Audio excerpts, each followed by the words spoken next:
Hello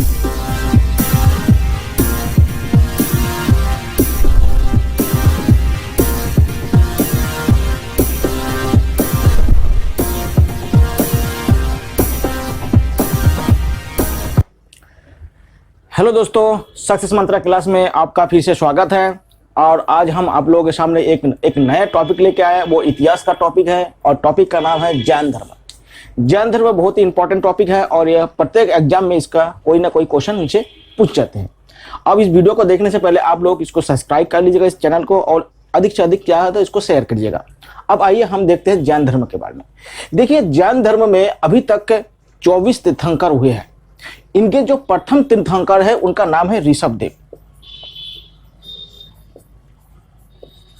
और ऋषभदेव का जो उल्लेख है वो ऋग्वेद में मिलता है, बहुत ही इंपॉर्टेंट है।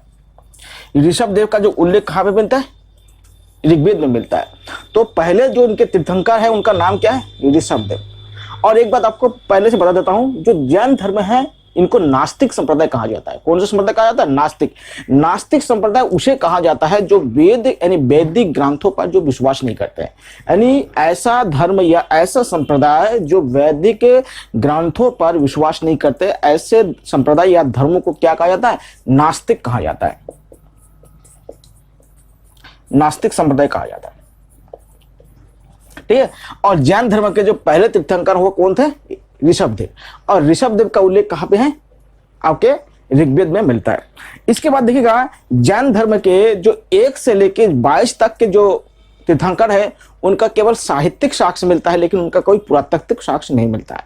इसलिए इनको क्या है, साहित्यिक साक्ष्य के अनुसार इनको देखा जाता है। लेकिन जैन धर्म के जो 23वें तीर्थंकर थे उनका नाम है आपका पार्श्वनाथ।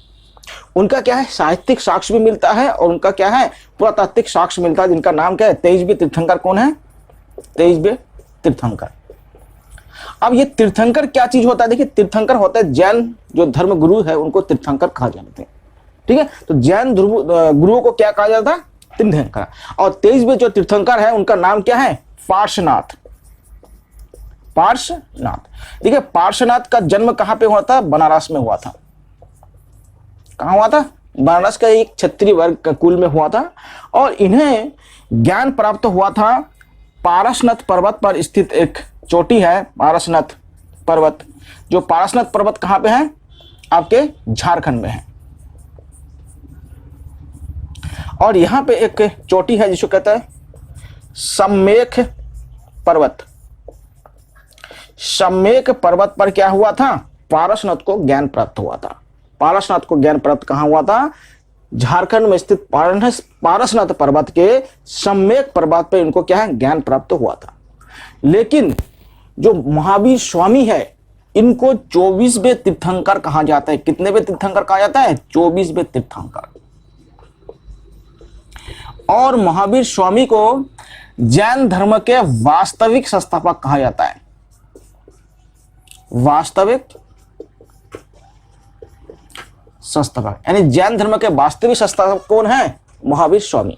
अब देखते हैं महावीर स्वामी के जीवन से थोड़े से घटना के बारे में हम चर्चा करते हैं। पहले देखते हैं कि महावीर स्वामी का जन्म कब हुआ और कहां हुआ। इनका जन्म देखिएगा 540 बीसी में वैशाली के कुंड ग्राम में हुआ था। वैशाली के कुंड ग्राम में हुआ था। फिर से देखिएगा, महावीर स्वामी का जो जन्म है वो कहां हुआ था? 540 बीसी में कुंड ग्राम में हुआ था। और इनका बचपन का नाम वर्धमान था। इनका बचपन का नाम क्या था? वर्धमान। इनका बचपन का नाम वर्धमान, ठीक है। और कहां पे हुआ था? कुंड ग्राम वैशाली में हुआ था। इनका जो मृत्यु हुआ 468 बीसी में हुआ था। और कहां पे हुआ था? पावापुरी नमक जगह है वहां पे हुआ था। कहां पे हुआ था? पावापुरी। ध्यान रखिएगा, ये पावापुरी में इनका मृत्यु हुआ था। कब हुआ था? 468 बीसी में। और ये क्या है, कुल 72 वर्ष तक ये जीवित रहे। कितने वर्ष तक जीवित रहे? 72 वर्ष तक जीवित रहे। ध्यान रखिए, एक बार क्वेश्चन पूछा गया था कि महावीर स्वामी कितने साल तक जीवित रहे, तब कितने साल तक जीवित रहे? 72 साल तक ये जीवित रहे। आगे देखते हैं, उनके पिता का नाम क्या था? सिद्धार्थ। पिता का नाम क्या है? सिद्धार्थ। माता का नाम त्रिशला। और उनका जो पत्नी का नाम है वो यशोदा था, यशोदा थी। पत्नी का नाम क्या है? यशोदा। और इन पत्नी से उनको एक पुत्री की प्राप्ति हुई जिनका नाम है प्रियदर्शिनी। और प्रियदर्शिनी की जो शादी हुई थी जामाली नामक एक व्यक्ति से हुआ था। किनके साथ विवाह हुआ था? जामाली नामक व्यक्ति से विवाह था। और ये जामाली क्या है? महावीर स्वामी का प्रथम शिष्य भी है। जामाली क्या है? महावीर स्वामी का प्रथम शिष्य। ये क्वेश्चन भी बहुत बार पूछा गया है कि महावीर स्वामी का प्रथम शिष्य कौन थे? महावीर स्वामी का प्रथम शिष्य उनका दामाद जामाली थे। ठीक है, लेकिन बाद में महावीर स्वामी और जामाली के बीच में धर्म को लेकर या कठोरता को लेकर विवाद हो गए थे, और विवाद होने के बाद इन्होंने दूसरा संप्रदाय को प्रारंभ किया था। तो उनके प्रथम शिष्य कौन थे? जामाली थे। बहुत इंपॉर्टेंट चीज है, धन्यवाद। अब देखिएगा, जो महावीर स्वामी है, ये 30 वर्ष की उम्र में, कितने वर्ष की उम्र में? 30 वर्ष की उम्र में घर त्याग दिया। 30 वर्ष की उम्र में इन्होंने घर त्याग दिया, और घर त्यागने के बाद ये जंबिक ग्राम में पहुंच गए, और जंबिक ग्राम में 6 वर्ष तक कठोर तप किया। कितने वर्ष तक कठोर तप किया? 6 वर्ष तक तप किया। और 6 वर्ष तक कठोर तप करने के बाद उनको क्या है, एक साल के वृक्ष में के नीचे और रिजुपलिका नदी के तट पर उनको क्या है, ज्ञान प्राप्त हुआ। और जिस दिन इनको ज्ञान प्राप्त हुआ, उसी दिन से उनको जिन कहा जाने लगा। क्या कहा जाने लगा? जिन। इनको जिन कहा जाने लगा। दूसरी बात है, उनको जिन के साथ साथ निर्गंथ कहा गया, निर्गंथ कहा गया, और इसको तीर्थंकर भी कहा गया, तीर्थंकर। और लास्ट में इनको केवल्य भी कहा गया। यानी महावीर स्वामी को जब ज्ञान प्राप्त हुआ था 6 साल के कठोर तप पे, कहां पे हुआ था? जंबिका ग्राम में हुआ था, साल के वृक्ष के नीचे हुआ था। और किस नदी किनारे पे हुआ था? रिजुपलिका नदी किनारे पे हुआ था। तब उनको जिन कहा जाने लगा। जिन मतलब विजेता। जिन का मतलब क्या होता है? हर संसार के हर बंधनों से क्या है, को जीत लिया था, तभी इनको जिन कहा गया। निर्गंथ, उन्हें सांसारिक सारे बंधनों को उन्होंने क्या गया, खत्म कर दिया। और तीर्थंकर यानी सबसे बड़ा। और क्या था? केवल। केवल मतलब उनको सबसे बड़ा ज्ञान, यानी इनको मोक्ष की प्राप्ति हुई, तो इनको माना जाता है कैवल्य। अब देखिएगा, जैन धर्म की कुछ सामान्य जानकारी हम देख लेते हैं। ये हो गए जैन धर्म के कुछ विशेष बातें। अब देखिए, इनके बारे में कुछ विशेष जानकारी हम देख लेते हैं। अब देखिए, जैन धर्म की कुछ शिक्षाएं हैं, उनके बारे में हम चर्चा करेंगे। देखिए, पहले बात है कि जैन धर्म आत्मा को मानते हैं। जैन धर्म क्या है? आत्मा को मानते हैं, पुनर्जन्म को मानते हैं, कर्म को मानते हैं, और ईश्वर को भी मानते हैं। लेकिन ईश्वर का स्थान क्या होगा? तीर्थंकर के बाद होगा। ईश्वर का स्थान किनके बाद होगा? तीर्थंकर। यानी तीर्थंकर का स्थान पहले होंगे, उसके बाद ईश्वर का स्थान होगा। देखिए, जैन धर्म में क्या है? आत्मा को मानते हैं जैन धर्म में, पुनर्जन्म को मानते हैं जैन धर्म में, कर्म को यानी कर्मवाद को मानते हैं कि जो जैसा कर्म करेगा उनका क्या होगा, अगले बार जो जैसे भी जन्म होगा उसी के अनुसार होगा। ईश्वर को मानते हैं, लेकिन ईश्वर का स्थान कहाँ है? तीर्थंकर के बाद। ये बहुत ही इंपॉर्टेंट चीज है कि जैन धर्म के लोग भी ईश्वर को मानते हैं, लेकिन उनका स्थान क्या है? तीर्थंकर के बाद माना जाता है। ठीक है, अब देखते हैं जैन धर्म की कुछ विशेषताएं। देखिए, पहले जैन धर्म में आता है त्रिरत्न। जैन धर्म के त्रिरत्न। त्रिरत्न में क्या होता है? सम्यक दृष्टि, सम्यक ज्ञान और सम्यक आचरण। सम्यक ज्ञान, सम्यक दृष्टि और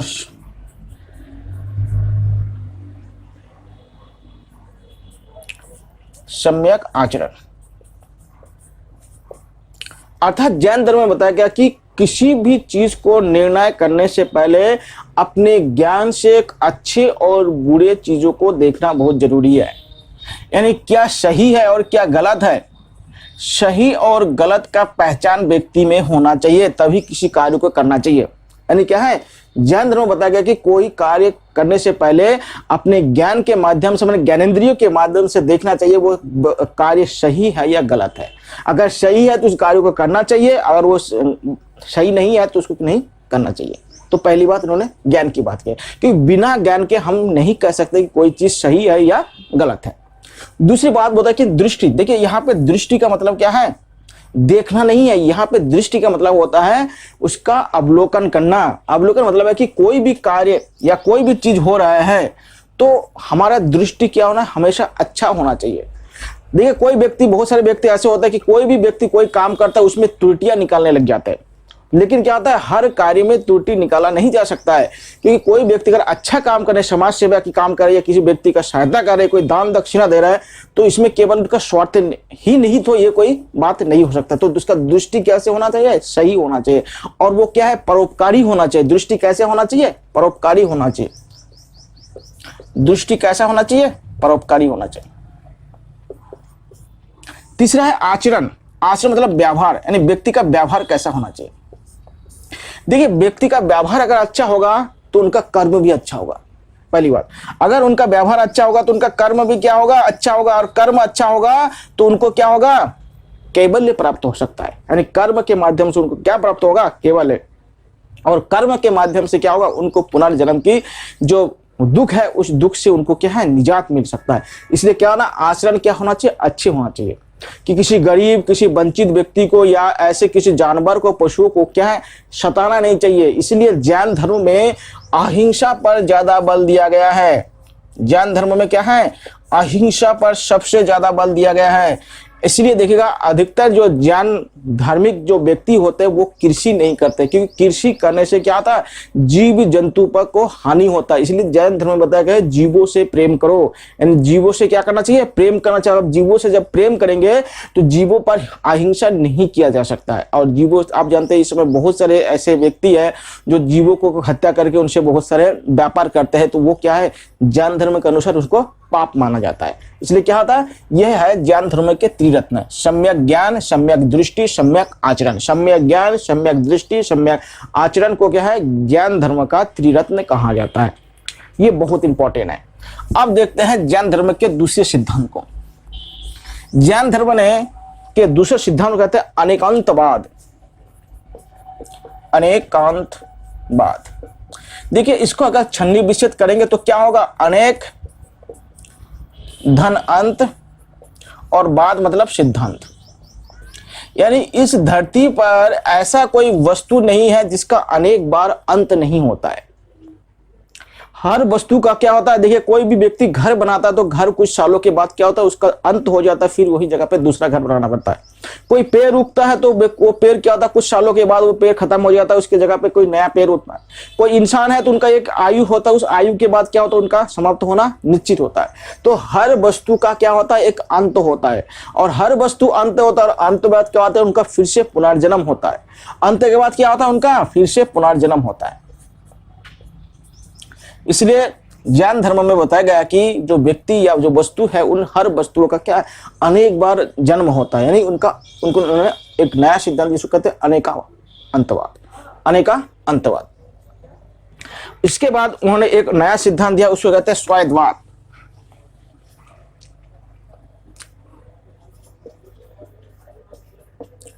देखिए स्वायत्तवाद मतलब, इस स्वायत्त का मतलब होता है शायद। देखिए अगर किसी भी वस्तु या किसी भी कार्य करने से पहले अगर उनमें शायद शब्द अगर उसमें जोड़ दिया जाएगा तो क्या होगा, उस कार्य में अगर असफलता भी प्राप्त होगा। अगर इसमें अगर असफलता भी प्राप्त होंगे तो क्या है, व्यक्ति अपने आप को क्या है,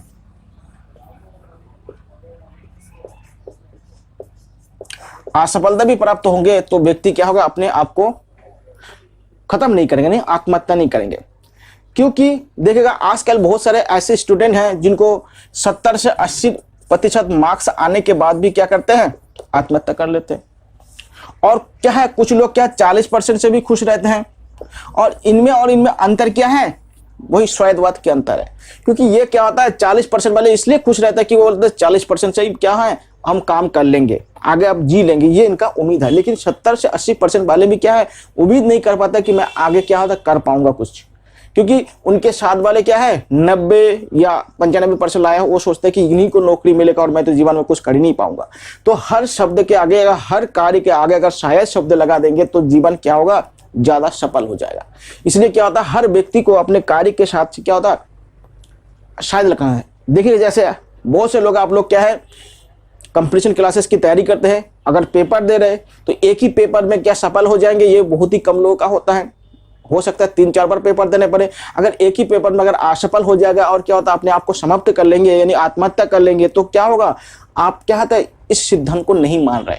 अगर इस सिद्धांत को मानेंगे तो क्या होगा, बार बार आप क्या होता है प्रयत्न करेंगे, और प्रयत्न करके जब तक आप उस नौकरी को या उस जॉब को प्राप्त नहीं कर पाएंगे तब तक आप क्या होगा, संघर्ष करते रहेंगे। और यही संघर्ष क्या है, श्वेतबात में बताया गया है कि जब तक लक्ष्य को प्राप्त ना हो आप क्या होता है उसको लगातार उसका तैयारी करते रहिए। इसके बाद जैन धर्म में अगला जो सिद्धांत है उसके बारे में देखते हैं। उनको कहते हैं आप संलेखना। देखिए जैन धर्म में संलेखना क्या होता है समझिए, इंपॉर्टेंट चीज है। देखिए जैन धर्म में बिना अन्य एवं जल ग्रहण किए हुए शरीर त्याग देना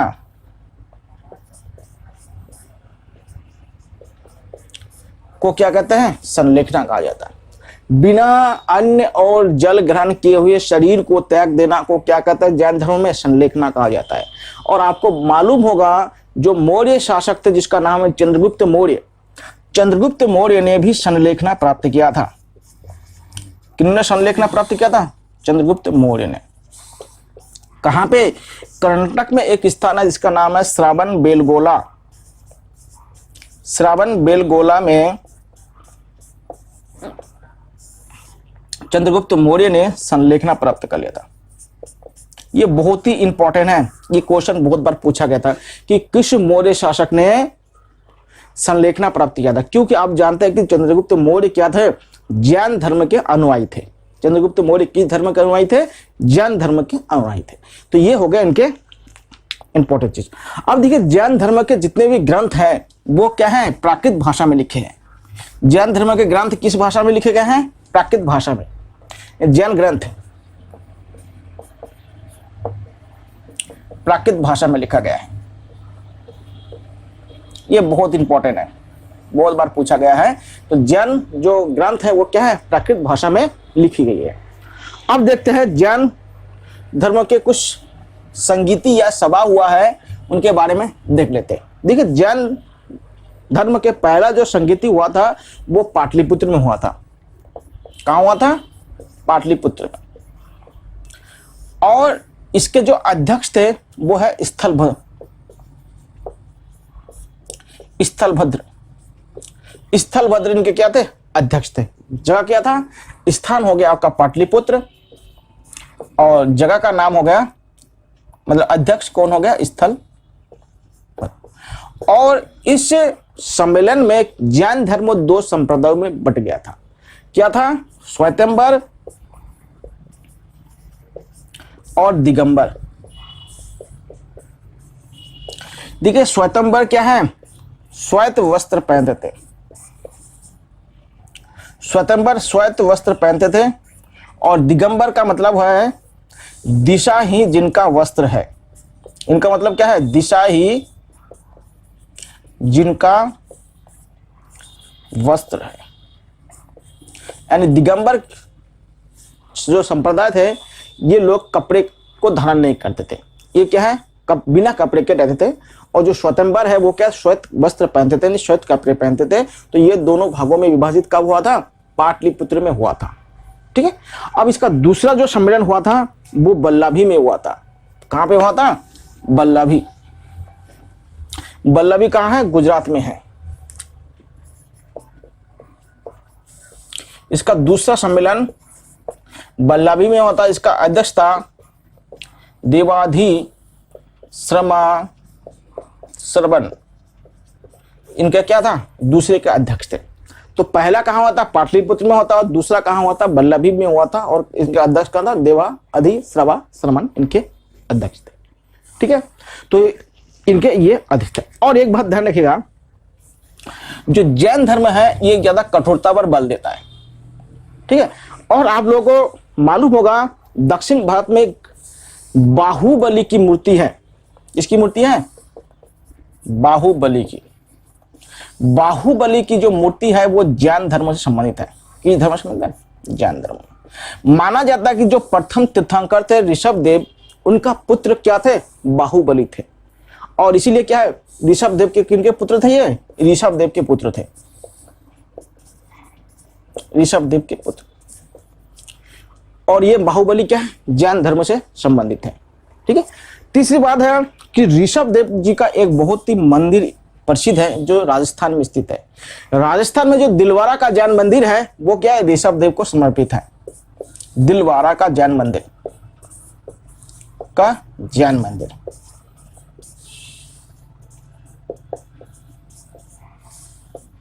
ठीक है। दिलवारा का जो जैन मंदिर है वो क्या है, ऋषभदेव से संबंधित है। और ये कहां पे है, राजस्थान में। राजस्थान में एक जगह है माउंट आबू। कहां है, माउंट आबू। यहां पे क्या है, दिलवारा का जैन मंदिर है। ठीक है। दिलवारा का जैन मंदिर क्या है, यहीं पे स्थित है। और जैन धर्म के जितने भी लोग थे ये कठोरता पर विश्वास करते थे और ये क्या, अहिंसा पर ज्यादा बल देते थे। अहिंसा और सत्य पर ज्यादा बल देते थे। ठीक है। तो ये है आप लोगों के सामने जैन धर्म से संबंधित जो जानकारी है, यही आपके सामने प्रस्तुत है। Thank you.